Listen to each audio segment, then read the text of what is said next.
श्यामसुंदर पट्टनायक श्री जगन्नाथ मंदिर ट्रस्ट सभ्य श्री जगन्नाथ महाप्रभुंकर ये भव्य मंदिर दीर्घ 30 वर्ष तले लेंडू ग्रामर श्रीजुक्त नारायण सामंतर प्रचेषार ये निराकारपुर स्थापित होते प्रभु महाप्रभु जगन्नाथ निराकार ब्रह्म आज निराकारपुर प्रतिष्ठा से प्रभुंकर इच्छा हरि इच्छा बलवान न्याय आज यही अंचल आज प्रभुंकर लीलामय क्षेत्र पलटि जाइए से लीलामय ठाकुर निज इच्छा आज एठारे प्रतिष्ठित होती एवं गत वर्ष 2023 मसीहा प्रतिष्ठा दिवस थे वर्ष यही पर्व को आम पालन करुचु 12 मास 13 रात्र फली निराकारपुर ये झुलन पर्व चलती आज पंचम दिवस आज दिवस अनेक कलाकार मैंने भजन संध्या कार्यक्रम चलती भक्त मान समागम चलती प्रसाद व्यवस्था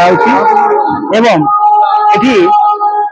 जातिवर्ण निर्विशेष समस्त एकाकार होती प्रभुंकर इच्छा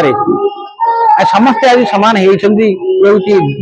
अनंत कोटि ब्रह्मांड नायक लीलाखेल श्री जगन्नाथ सी जानती सर्व रहस्यम प्रभु रहस्यम जीवन जानती पिता मनुष्य डॉक्टर नारायण महापात्र जगन्नाथ संस्कृतिर प्रचारक जड़े सेवक महाप्रभु सेवक आमर कार्यक्रम भितर महाप्रभु स्कंद पुराण जो तथ्य अच्छी बहुत लोग आगुरी बायस्ड होती जो तथ्य वर्तमान लोकलोचन को आने को आम चाहूँ स्कंद पुराण से जगन्नाथ पुराण से पुराण को विभिन्न भारत वर्षर विभिन्न जगार भारत बाहर नेपाल श्रीलंका सबुआड़े प्रचार कर उद्देश्य 5 दिन में केमती जगन्नाथ सृष्टि पूजा जाए महाप्रभु जगन्नाथ जिते विषय कथा अच्छी प्रकृत कथा सब स्कंद पुराण ही अच्छी तेणु जो माने विभिन्न समय रे जो कथाकार माने कहते किसी जिनस आड कर जोटा कि ठीक नुह तेणु आम सबुठी प्रमोट करुचु से श्री जगन्नाथ 5 रात्र करने 5 दिन में केमिति महाप्रभु को पूजा करा से केम सृष्टि होते से जिनटा समस्त पाखे पहुँचो ओडिशार प्रत्येक घरे घरे केमती स्कंद पुराण रही जो निराकारपुर जो मंदिर यहाँ गत वर्ष प्रतिष्ठा है एक्चुअली 82-83 पढ़ुली निराकारपुर कॉलेज रे आम गाँटा ये हूँ ओसणा बरपदा पाखे पाटजोसपुर गाँ यही एरिया सहित मु परिचित तेणु आसबार बहुत इच्छा थिला महाप्रभु को देखा तेणु महाप्रभु को देखी सारापर बहुत आनंद लगुच